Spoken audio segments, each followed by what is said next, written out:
Hello everyone. I am Ardisa Lordeslim and I would like to welcome you all to the second part of our discussion for SAS 10. So first and foremost, I would like to congratulate everyone for making it this far in biochemistry. We've all finally reached the last part of this subject. So, the remaining topics that I will be discussing is the linkage between your urea cycle and citric acid cycle, the amino acid carbon skeleton, the amino acid biosynthesis, the hemoglobin catabolism, and our metabolic defects of proteins. So, just a refresher, let's have the lesson objectives again. First, we need to identify the metabolic pathways and the intermediate compounds of protein metabolism. Explain the importance of metabolic processes of protein metabolisms in relation to its clinical significance. Okay, so on the previous video, Sir Venn explained the urea cycle. Now I'm going to explain how the urea cycle is connected to your citric acid cycle, your tricarboxylic acid cycle, or better yet known as your Krebs cycle. Okay, let's start. First and foremost, it has already been discussed in the previous SAS that the citric acid cycle, better yet known as your Krebs cycle, is the major producer of our ATP. Diba? Our ATP or our adenosine triphosphate is the major energy source of our body. Okay. So, the net equation for urea formation shows the production of your fumarate. Diba? Sige. This is found in the step 3 of the urea cycle. From the cleavage of your arginosuccinate to arginine and fumarate. So you have there's two products that is formed from the cleavage of your arginosuccinate. Fumarate is an intermediate product of the Krebs cycle. Remember? Krebs, or also known as your citric acid cycle, where it is converted into malate and then to oxaloacetate, which can then be converted to aspartate through transamination. The aspartate then re-enters into the urea cycle at step 2 and then the cycle goes on. So as you can see, our body is very resourceful by using products from different cycles to make energy. Okay. So, besides going through transamination, the oxaloacetate produced from fumarate of the urea cycle can be first converted into glucose via glucogenesis. You have that here. Condensed with acetyl-CoA to form citrate, which is the starting compound of your Krebs cycle. Remember, you have here your acetyl-CoA. So oxaloacetate and acetyl-CoA condenses together to form your citrate. And then, so that you can continue on forming the different products of your Krebs cycle. Lastly, it can be converted to pyruvate. You actually have different fates of pyruvate. Pyruvate can be converted into glucose through gluconeogenesis, which can then be converted back into pyruvate so that it can enter again the Krebs cycle. Mura ra siyag, depende on what your body needs. Okay? Okay. Next, it can be converted into acetyl-CoA.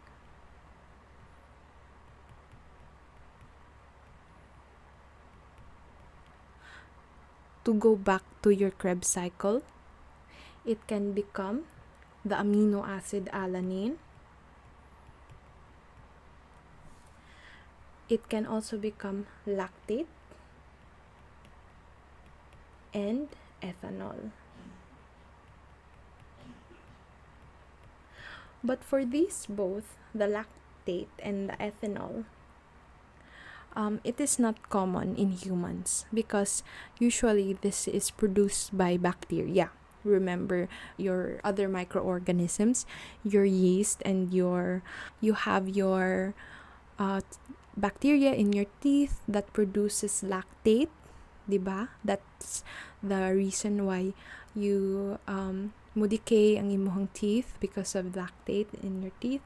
And your ethanol, that's what makes you drunk because that is produced by microbials.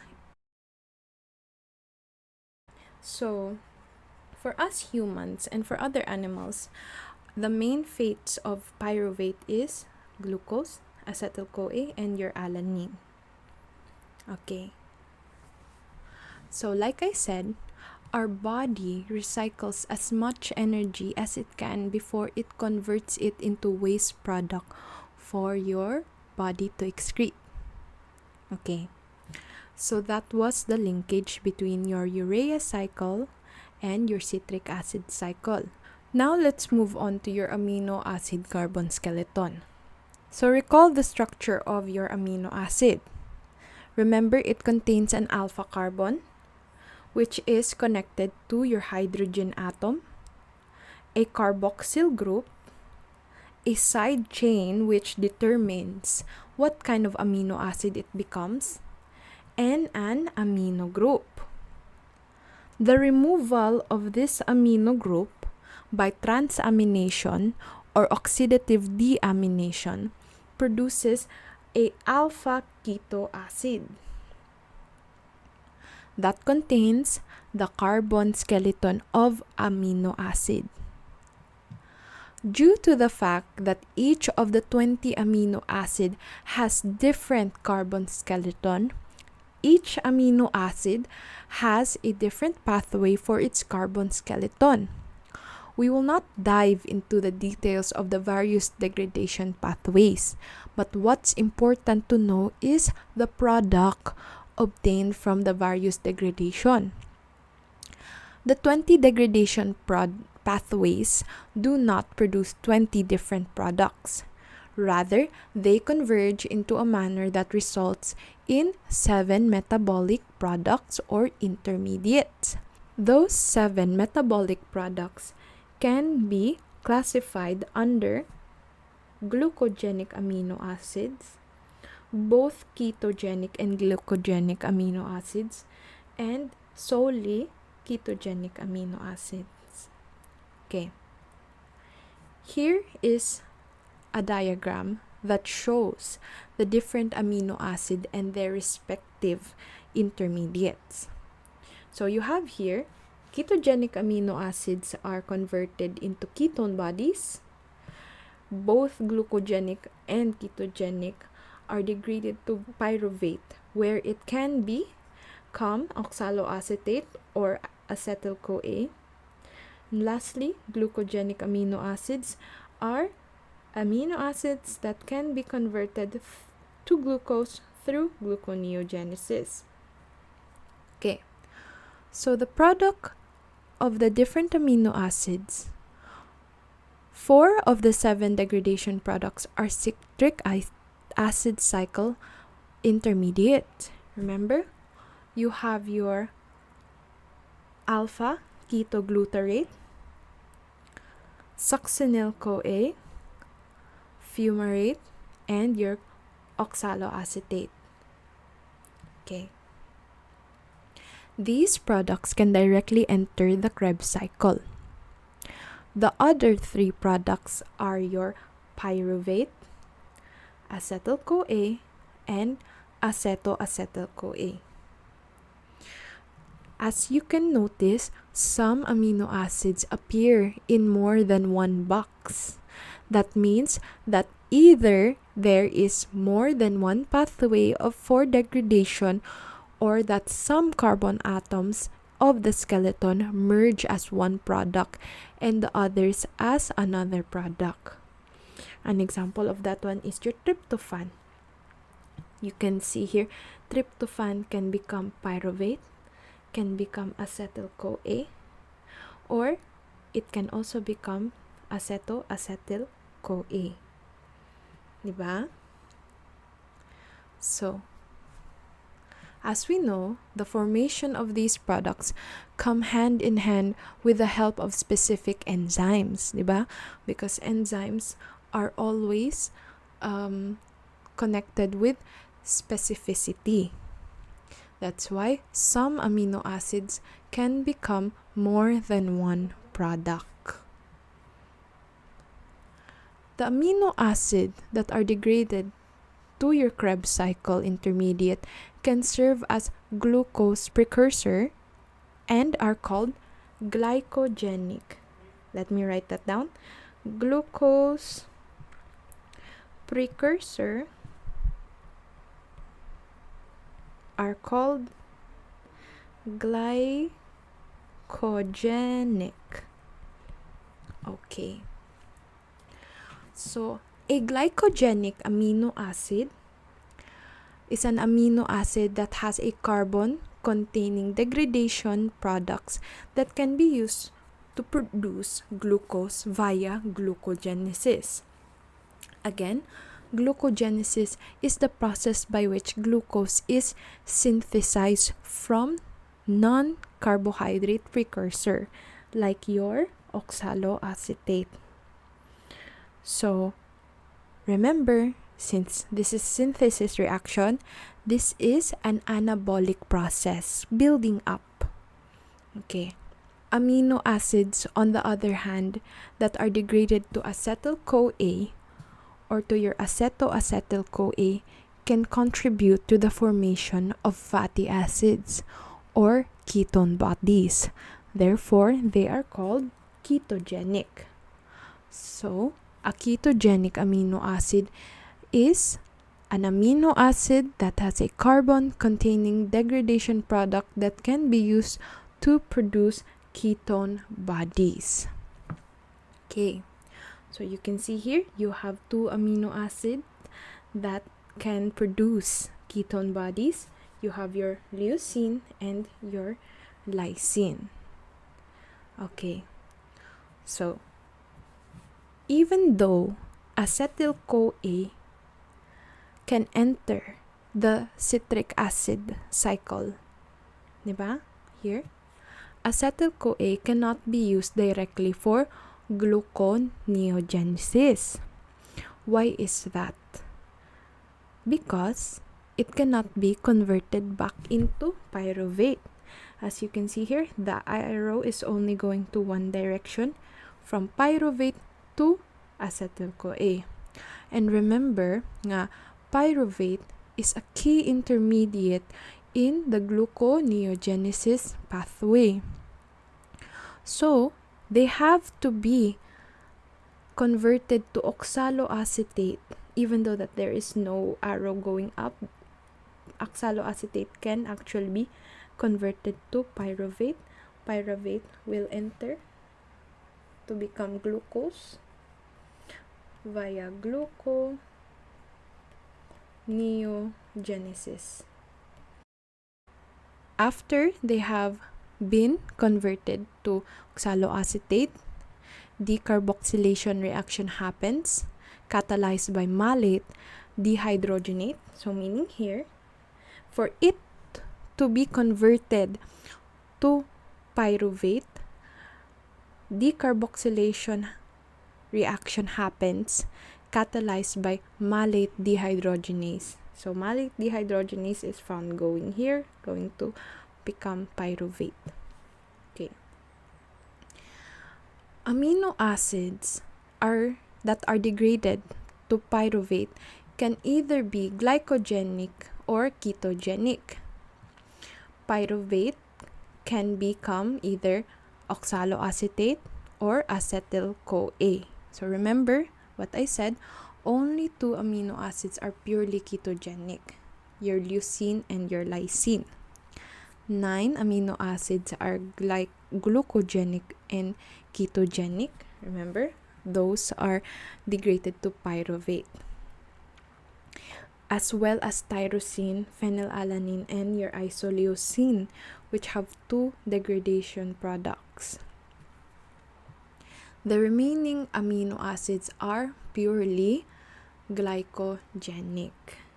Okay, so these are the remaining amino acids that are glucogenic or glycogenic.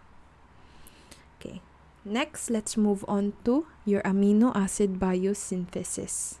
The classification of amino acids as essential or non-essential for humans roughly parallels the numbers of steps in their biosynthetic pathway and the energy required for their synthesis. Okay. Non-essential amino acids require fewer reaction steps in their biosynthetic pathways than essential amino acids. Most bacteria and plants can synthesize all the amino acid pathways not present in humans. That is due to the enzymes present in their respective class. Plants consumed as food are the major source of your essential amino acids in humans and animals. Okay, so again, essential amino acids can be made by plants and bacteria in 7 to 10 steps. We obtain these by eating them. Non-essential amino acids is synthesized in 1 to 3 steps. Diba? Okay. So here in the image, we have the non-essential amino acids, your alanine, aspartic acid, glutamic acid, asparagine, glutamine, serine, glycine, proline, and cysteine. Okay. So the reaction steps mostly are gamay lang compared to your essential amino acids nga 13, 14, 17, 33 and all that. Diba? That's why it's called essential, because our body finds it hard to produce or to synthesize these amino acids. So it's better to ingest them to have it readily available. Okay. So tyrosine is classified as non-essential only because it can be readily formed by the essential amino acid phenylalanine in 1 step. I know na it's written here nga 30 steps, but tyrosine can be made from phenylalanine nga essential. I know nga tyrosine is also an essential amino acid, but all of those steps to perform alanine or to create alanine, you just need 1 more step to create tyrosine. So di bali 1 step ra jud actually ni siya from your phenylalanine. Arginine is essential in diets of children. Remember, for children, instead of 10 amino acids, they have 11. But not in adults. Recall the urea cycle where arginosuccinate is cleaved by arginosuccinase, leading to the formation of arginine and fumarate. Let me write that down. So recall from your urea cycle nga the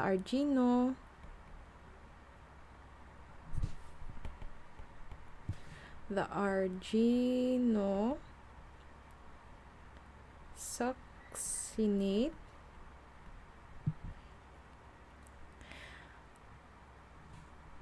is cleaved to arginine and fumarate. The urea cycle in children and infants is not fully matured. As a result, their ability to synthesize arginine is limited, and they depend more in dietary sources to meet their physiological needs. That's for your arginine. Okay, the next image shown is a summary of the starting materials for the biosynthesis of the 11 non-essential amino acids.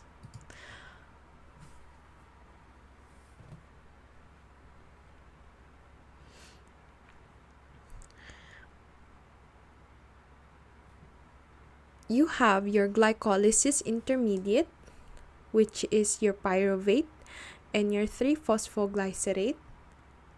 The citric acid intermediates, your oxaloacetate and your alpha-ketoglutarate, and the amino acid phenylalanine. 3 of the non-essential amino acid, which is your alanine, aspartate, and glutamate, are biosynthesized by transamination of the appropriate alpha-keto acid starting materials. Remember, you have your pyruvate, oxaloacetate, and alpha-ketoglutarate. The non-essential amino acid tyrosine is obtained from the essential amino acid phenylalanine in a one-step oxidation that involves molecular oxygen, NADPH, and the enzyme phenylalanine hydroxylase. The lack of this enzyme causes the metabolic disease phenylketonuria, or your PKU, which we will further discuss later. So, lack of the enzyme, dili siya ma-form into tyrosine. Tyrosine levels go down, phenylalanine levels go up, and causes PKU. Okay. So you can also see here from the glycolysis reaction. Remember, glycolysis is a catabolic reaction that it forms into 3-phosphoglycerate, serine, then becomes into cysteine and your glycine. Pyruvate, remember the fates of pyruvate can be immediately converted to your alanine. Your oxaloacetate in the urea cycle can become your aspartate, which then becomes your aspargine. Remember, the oxaloacetate turns into that one, your aspartate. Okay, that's found in your urea cycle. Your keto, even though this is the citric acid cycle intermediate, I'm just showing you that there is also another way. Alpha-ketoglutarate turns into glutamate, is then converted to arginine, proline, and your glutamine. Okay, so that is the biosynthesis of your amino acids. Moving on to the next, hemoglobin catabolism. Okay, let's move on to your hemoglobin catabolism. So as we all know, red blood cells are highly specialized cells whose primary function is to deliver oxygen and to remove carbon dioxide from body tissues. Let's write that down. RBC deliver oxygen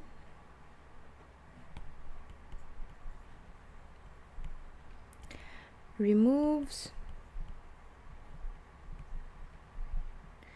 CO2 or your carbon dioxide. Mature red blood cells have no nucleus or DNA.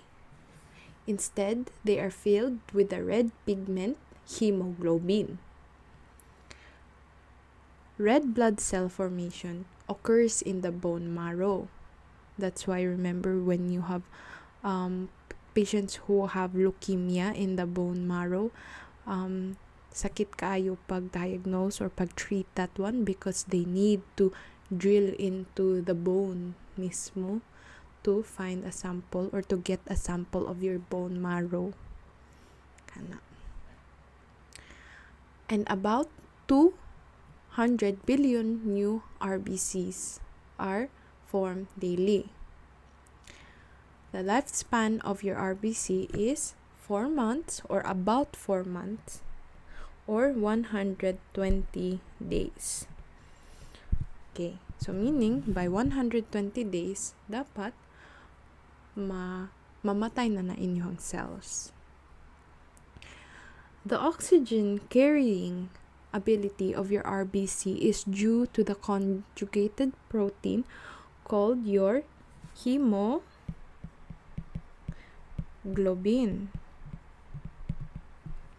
Okay. The portion that is the protein is called your globin, and the pigment or the prosthetic non-protein group is your heme. Heme contains 4 pyrols joined together with an iron atom in the center. 4 pyrols. That is also known as your tetrapyrrole nga formation. Okay. It is the iron atom in heme that interacts with oxygen, forming a reversible complex with it. The old red blood cells are broken down in the spleen, that is your primary site,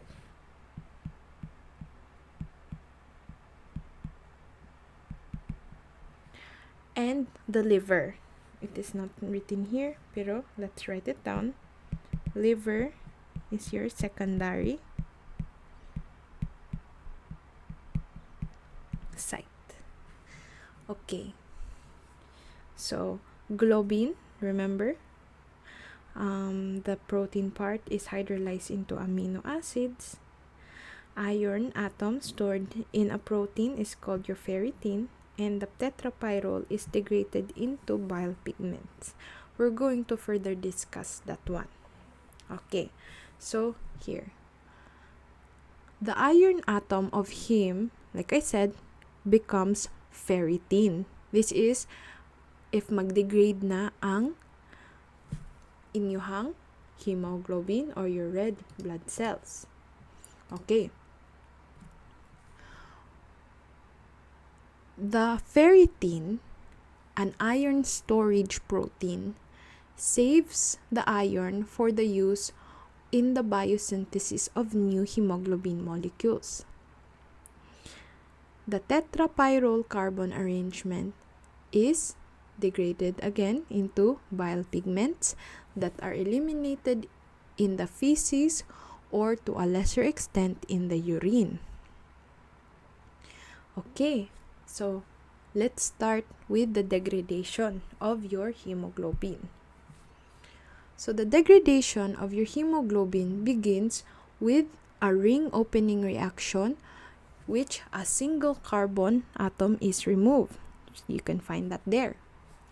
The product is called biliverdin, or biliverdin is known as your green nga vial. Here. So natangtang na ang single atom na carbon, and then it becomes into biliverdin or your green vial. This reaction has several important characteristics. So first off, what are those requirements?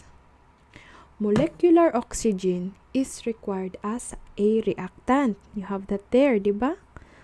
Two ka oxygen atoms is required.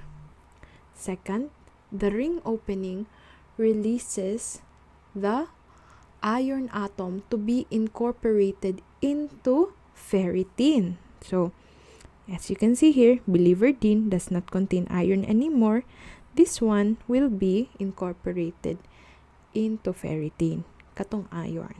So that again, it will be synthesized again in new nga hemoglobin.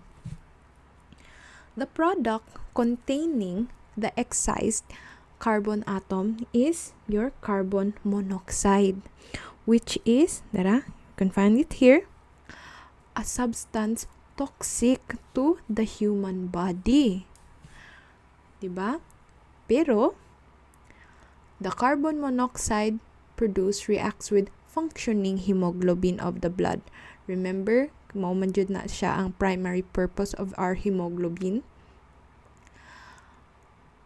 forming a carbon monoxide hemoglobin complex. That's your CO hemoglobin complex. This decreased the oxygen carrying ability of the blood. The carbon monoxide hemoglobin complex are very stable. So, carbon monoxide is released to the lungs in a very slow process.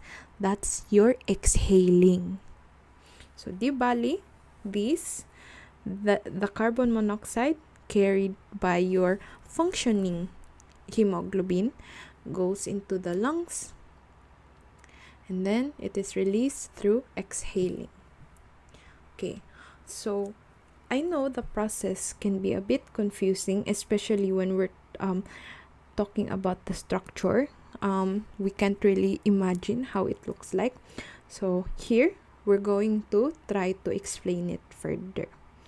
So first off, this will be the bilirubin metabolism. Let me write that down. Bilirubin metabolism. So, bilirubin metabolism begins with the red blood cells, which have a lifespan of about, again, 120 days.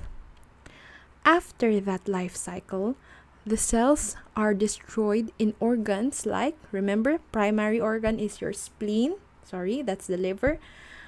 And the secondary organ is the liver. These organs contain numerous macrophages. So, it releases the hemoglobin within the red blood cells. So, what happens again to the hemoglobin? It splits into the components heme. Remember, your heme is the non-protein part, and your globin. The globin is then further converted into amino acids utilized by the body. The heme, on the other hand, is converted into your iron and your, remember, biliverdin. Iron, biliverdin. Biliverdin is then, that is with the help of your heme oxygenase nga enzyme. The next step is the biliverdin converted into the yellow component bilirubin. This reaction is catalyzed by the enzyme biliverdin reductase. This bilirubin form is in its unconjugated form, which is not water soluble. So, it requires albumin for its transport to the liver. In the liver, bilirubin is then converted into its conjugated form, which is water soluble. And this reaction takes place with the combination of glucuronic acid. So, unconjugated form with glucuronic acid becomes conjugated, which is water soluble na. Okay.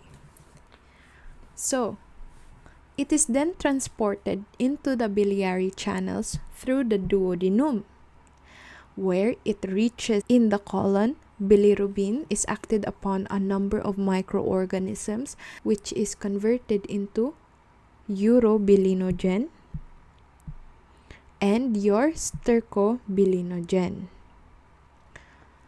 The majority of these compounds are excreted in the feces in the form of your stercobilin or your dung bile. Diba? That is why mag-yellow-yellow or mag-brown-brown ang ato ang dung, which imparts the yellow color of your feces. But 10 to 15% of these parts are reabsorbed into the blood, and some of that reaches the liver. This is known as your enterohepatic circulation.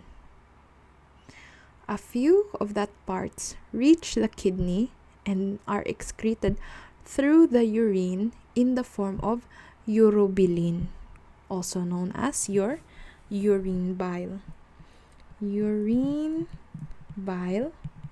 And remember, stercobilin is your dung bile. So, with that explanation, I hope that it further cements your understanding of the degradation or the catabolism of your hemoglobin. Okay, let's move on to bile pigments and jaundice. So, the tetrapyrrole degradation products obtained from heme are known as your bile pigments because they are secreted with bile, and most of them are highly colored. The bile pigment is a colored tetrapyrrole degradation product present in bile. Biliverdin and bilirubin are respectively green and reddish color. Stercobilin has a brownish color that gives feces their characteristics. Urobilin is the pigment that gives its urine its yellow characteristic color. So when the body is functioning properly, the degradation of heme in the spleen to bilirubin and the removal of bilirubin from the blood by the liver balances each other. So what is jaundice? So jaundice is a condition that occurs when the balance is upset, such that bilirubin concentrations in the blood become higher than normal. The skin and the white of the eyes acquire a yellow tint because of the excess bilirubin in the blood. This can occur as a result of liver diseases, such as infectious hepatitis and cirrhosis. That decrease of the liver's ability to process bilirubin from spleen malfunction, in which heme is degraded more rapidly that it can be absorbed by the liver. Diba? Because remember, what is being excreted will sometimes be reabsorbed. That's 10 to 15%. That causes your jaundice or the yellowing of your skin. Dili rin actually eyes, even your skin will turn yellow. Jaundice is actually somewhat common in infants because for infants dili pa complete ang ilahang enzymes. So sometimes newborn babies can be yellowed, mag-yellow sila, but over time with the complete production of your body manormal rapod na sila. It doesn't usually di na siya maabot og at least pila ka years. Mabot na siya days lang, and then manormalize na pod ng infant or ang baby. Okay. So, that is your bile pigment and your jaundice. Next, we're going to talk about your B vitamins, and your protein metabolism. As we know, B vitamins are a group of water soluble vitamins. Therefore, our body does not store them, and they need to be replenished daily. Normally, they are found in animal proteins, dairy products, leafy green vegetables, and beans. Overall, their function can be divided into catabolic metabolism, leading to energy production, and anabolic metabolism, resulting to bioactive molecule. Again, let's write that down. B vitamins can become catabolic energy production, catabolic, remember, is breaking down, anabolic is building up. Anabolic becomes bioactive molecules.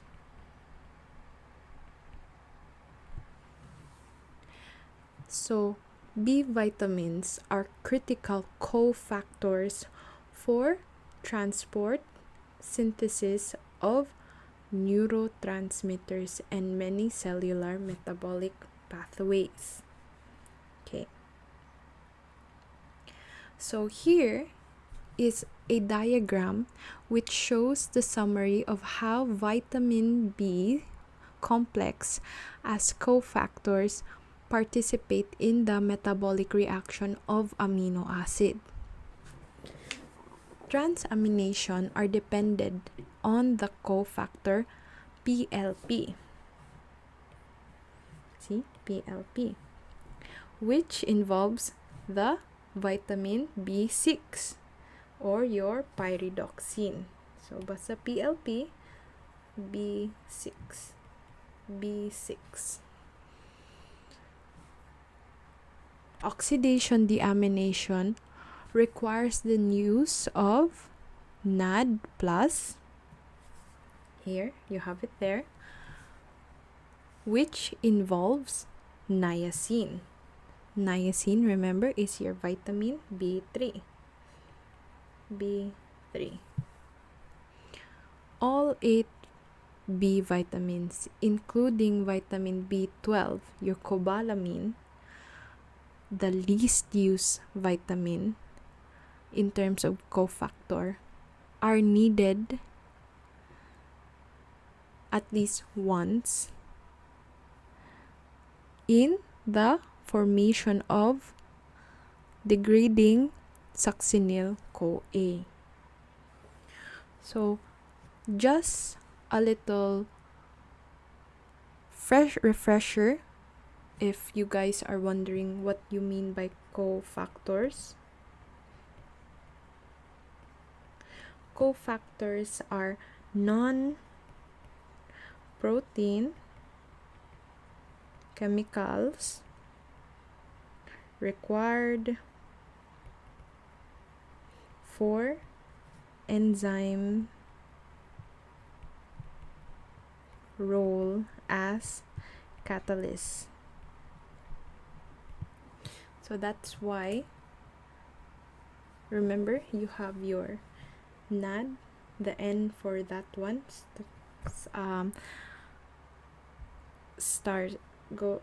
the N for that one means niacin, vitamin B3.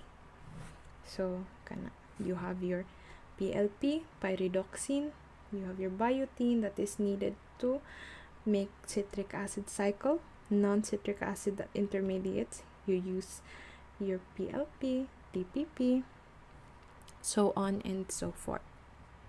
So now we have discussed the metabolic pathway of protein. The previous SAS, you already discussed the metabolic pathway of carbohydrates and lipids. Take note that these pathways are not independent of each other, but are integrally linked. So, now I will show you the interrelationship among carbohydrates, lipids, and protein metabolism. So, this is not actually the full metabolic reaction that goes on with your body. This is just a summary of what happens to your lipids, to your carbohydrates, and to your proteins. You have your lipids here. Again, since this is the last metabolic pathway that we are going through, this will be just a summary of what happens. Your lipids become fatty acids and glycerol.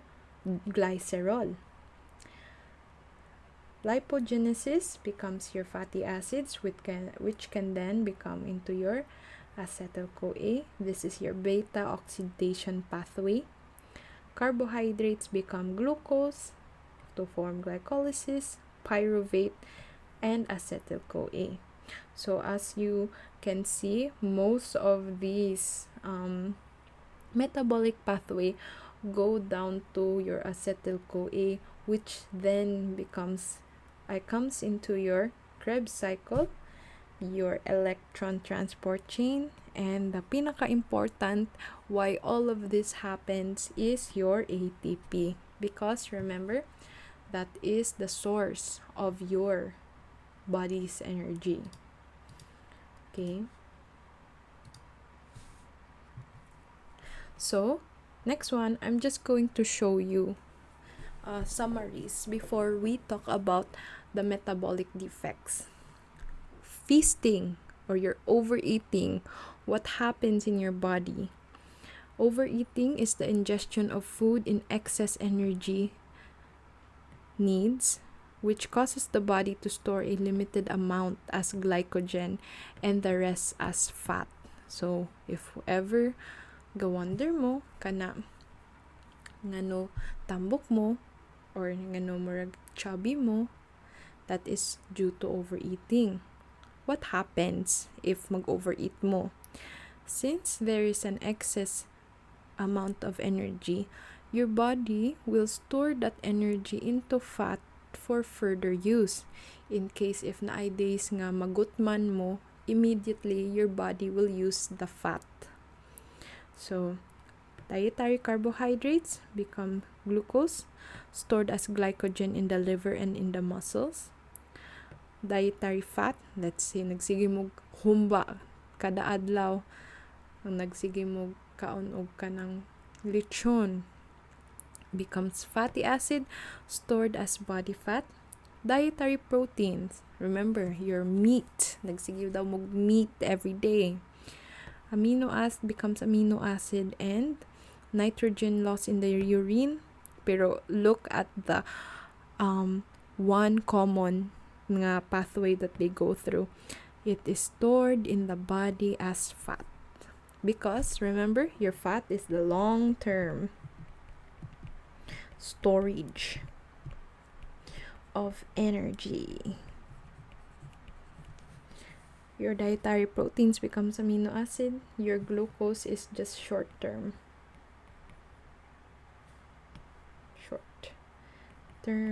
energy. So glucose is the first to be, or your carbohydrates are the first to be broken down in your body. That's for overeating. Now, what happens if you're fasting? Fasting is no food ingestion. When no food is ingested, the body uses its stored glycogen and fat for energy. Sige. So, remember the previous slide, carbohydrates become into glycogen, and the lipids or excess glucose becomes your body fat. Glycogen turns into glucose again, and then will become a source of energy for the brain or for your source of the energy for your body. Okay, so both of them will turn into energy. What happens if mag-starvation mo, continued fasting beyond glycogen depletion? Sige. When glycogen stores are depleted, body protein is broken down into amino acid, which are used to synthesize glucose. Remember that I already explained nga your body will adjust to the needs of your body gihapon. So the glucose serves as an energy source for the brain and nervous system. Also, in the liver and fats are converted to ketone bodies, which are another energy source for the brain. Diba? So,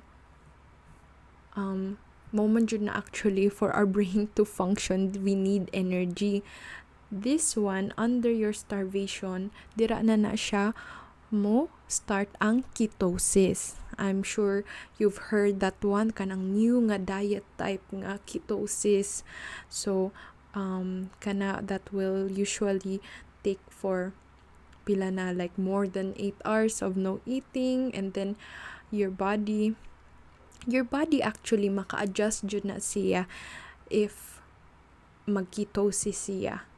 At first, of course, if naanad ka to have 3 meals a day, your body will feel hunger. Grabe, mangita jud na imuhang body for food. But when your body has adjusted itself to start making ketosis or your ketone bodies, then kana mag-start na og kanang breakdown ang imuhang fats, and then dili na kaayo mo masigig pangitag pagkaon actually if mag starvation mo. So as you can see here, body proteins, diri na mo gamit ang body proteins. Remember kay usually sa feasting nato, overeating kay mo use ra siya og your glucose, and then most of it will be stored as fats, and your proteins will turn into amino acid. Di bali, when you're having your starvation or your ketone bodies, dira na ma-use ang body's protein, or mura siya last resort of your body. Kay for this one, since wala na tay glucose magamit ani, free glucose ha, meaning your body needs to create glucose from your amino acids and your fatty acids. Your fatty acids will produce ketone bodies and your amino acid will produce glucose. That is why mahappen ang gluconeogenesis. So, amino acids produce glucose and turns into brain energy. At the same time, nitrogen is lost in urine. Fatty acids become ketone bodies. Mauna ni siya katong what I said, your ketosis. And it forms into energy and brain energy.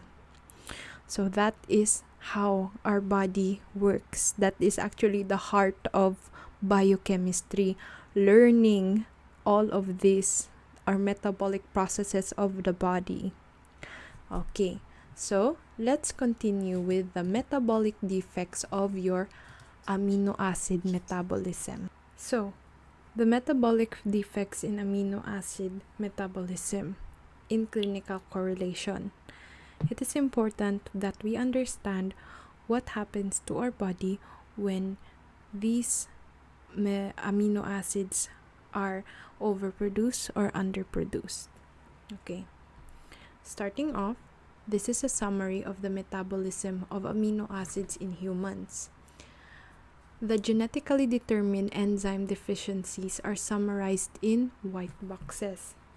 You have that one over here.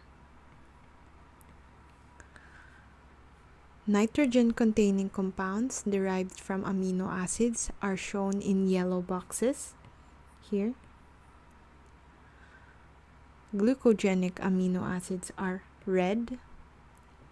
Brown are both glucogenic and ketogenic, and green indicates the ketogenic amino acids.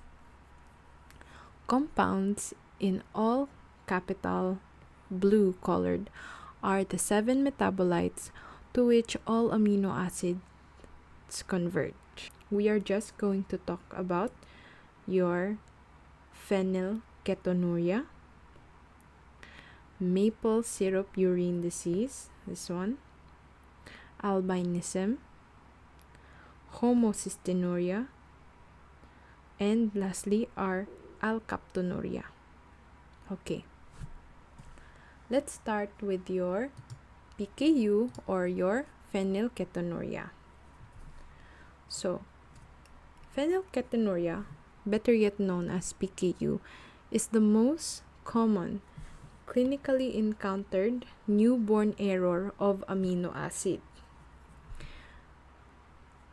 It is caused by the deficiency of your PAH or your phenylalanine hydroxylase. Biochemically, PKU is characterized by hyperphenylalaninemia. Phenylalanine is present in high concentrations, not only in the plasma but also in the urine and your blood tissues. Tyrosine, which is normally formed by phenylalanine from the enzyme phenylalanine hydroxylase, is deficient. So tyrosine is deficient because there is no PAH. PKU is characterized by elevated phenylalanine metabolite, severe intellectual disability, developmental delay, microencephaly, and seizures are the general symptoms. These are usually shown by the first year of your age. So here you can see that phenylalanine is required to make tyrosine.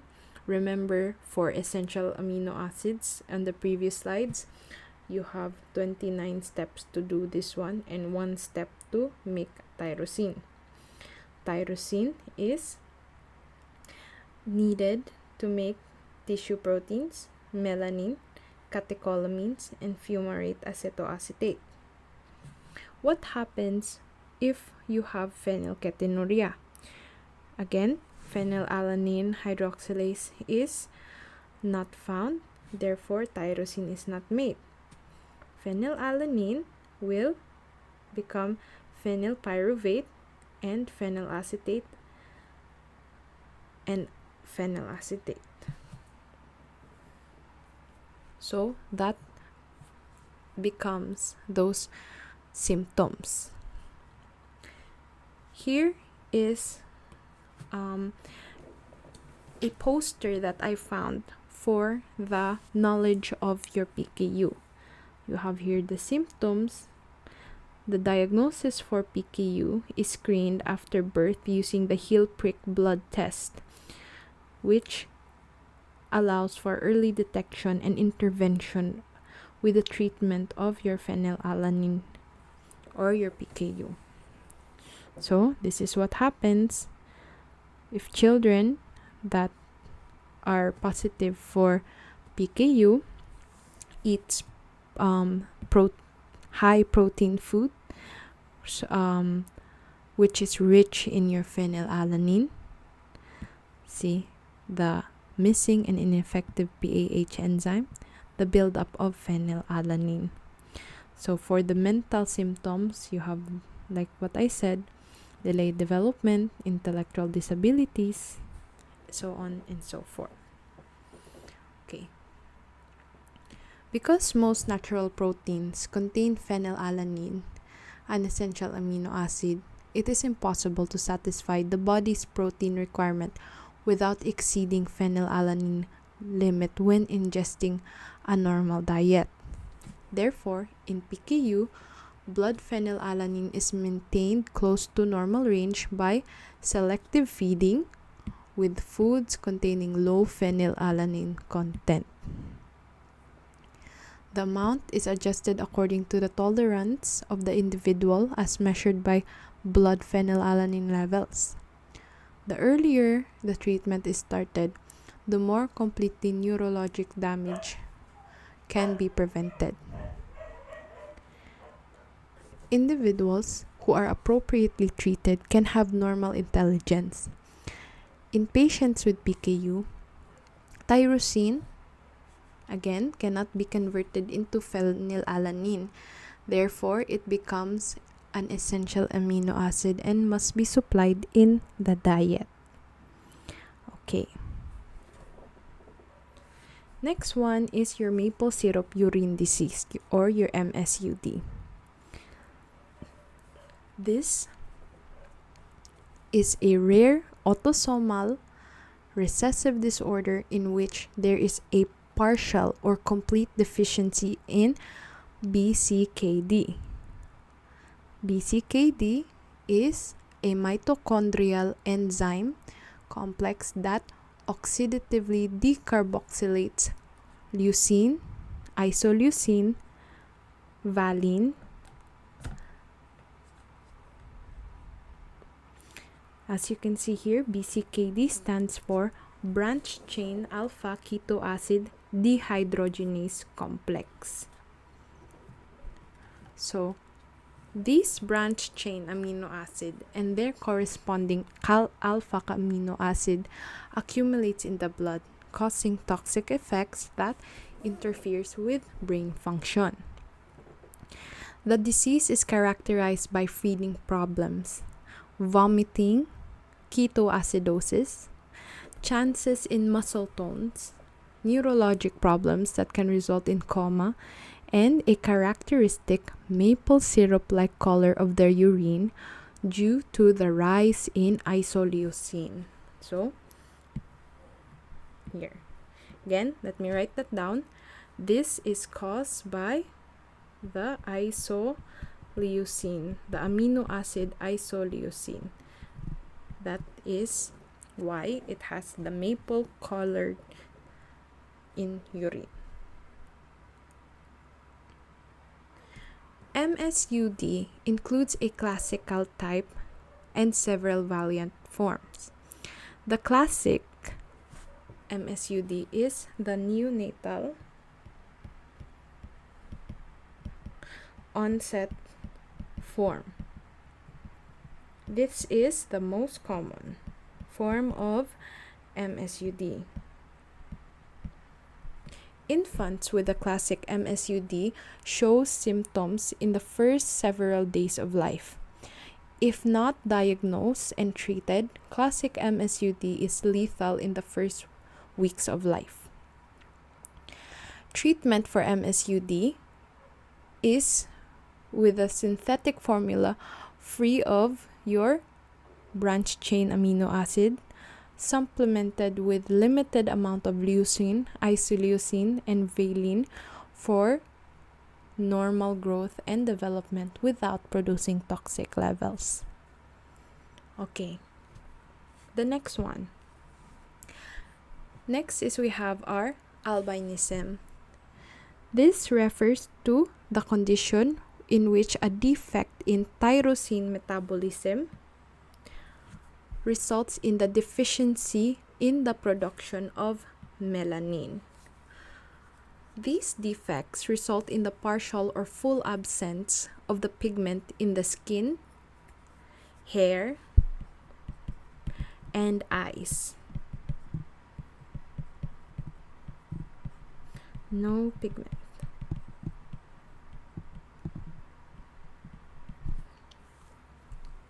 Albinism appears in different forms, and it may be inherited by one of several modes.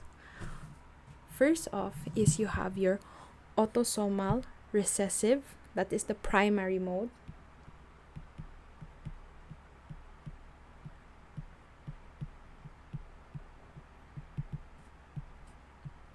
Again, that is primary. Autosomal dominant.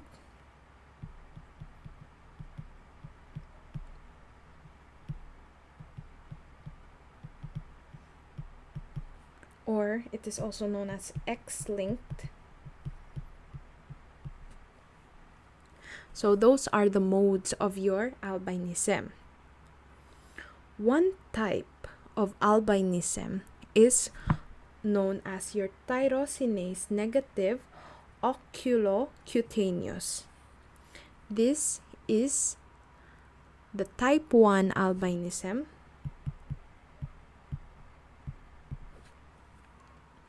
which is a complete albinism, meaning there is total absence of the pigment from the hair, skin, and eyes due to the deficiency of your copper requiring tyrosinase. It is the most severe form of the condition. In addition to hypopigmentation, albinism also affects vision, causing photophobia. Photophobia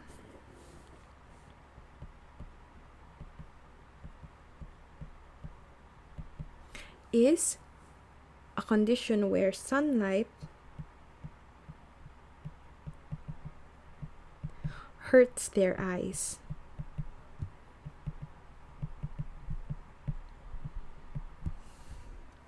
And they also have an increased risk for skin cancer. So albinism is based on an autosomal recessive inheritance pattern, and there is no known treatment for albinism. But proper eye care and monitoring of skin problems is important for their survival. Okay, so if you guys are wondering, what is the difference between your vitiligo and your albinism? Diba? So first off is that the primary difference between the two is that vitiligo is an autoimmune disease. Take note of that one. Autoimmune disease that causes white patches on the skin, while albinism is a genetic disorder that causes the skin to appear very light all over the body, except in cases of partial albinism. There is no cure for vitiligo, and the spread of the spots cannot be stopped. That being said, treatment may be able to restore the pigments to the patches of the skin that have lost their colors. So, treatment can also be slowing the progression of the disease. Pero, like I said, albinism is from the moment you are born. Naa na kay albinism, kay this is inherited. It's from your genes. Can affect the eyes, and yeah, that one. Pero for vitiligo, since this is an autoimmune disease, there are times nga you may develop this one in your life. So, usually found in patches, unlike your albinism, na ay times nga complete jud siya nga absence of melanin. Okay. Next, we have your homocystinuria. Homocystinuria are a group of disorders involving the defects in the metabolism of homocysteine. These autosomal recessive diseases are characterized by high urinary levels of homocysteine, high plasma levels of HCY and methionine, and low plasma levels of cysteine. The most common cause of homocystinuria is a defect in the enzyme cystathionine B synthase.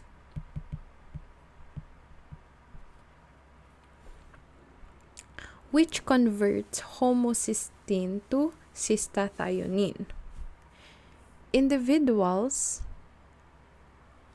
homozygous for cystathionine B synthase deficiency exhibit dislocation of the lens,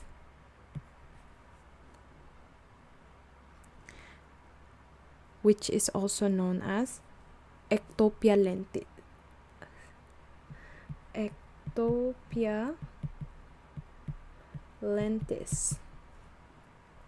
Skeletal anomalies like long limbs and fingers or osteoporosis, intellectual disabilities, and an increased risk for developing thrombi or your blood clots. Thrombosis is the major early cause of early death in these individuals. Treatment includes restriction of methionine and supplementation with vitamin B12 and folate. Additionally, there is no cure for these diseases.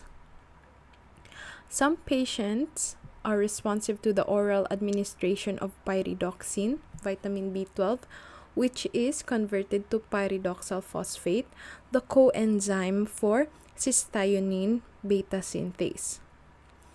Homocystinuria is an inborn error of metabolism due to the deficiency of cystathionine beta synthase enzyme activity, leading to the elevation of both homocysteine and methionine levels in the blood and urine. Okay. Next is your alkaptonuria. Alkaptonuria is a rare organic aciduria involving deficiency in homogenistic acid oxidase, resulting in the accumulation of homogentistic acid or your HA. Homogentistic acid is an intermediate degradative pathway of tyrosine. The condition has 3 characteristic symptoms. You have your homogentisic aciduria, where the urine contains elevated levels of HA, which is oxidized into a dark pigment on standing, early set of arthritis,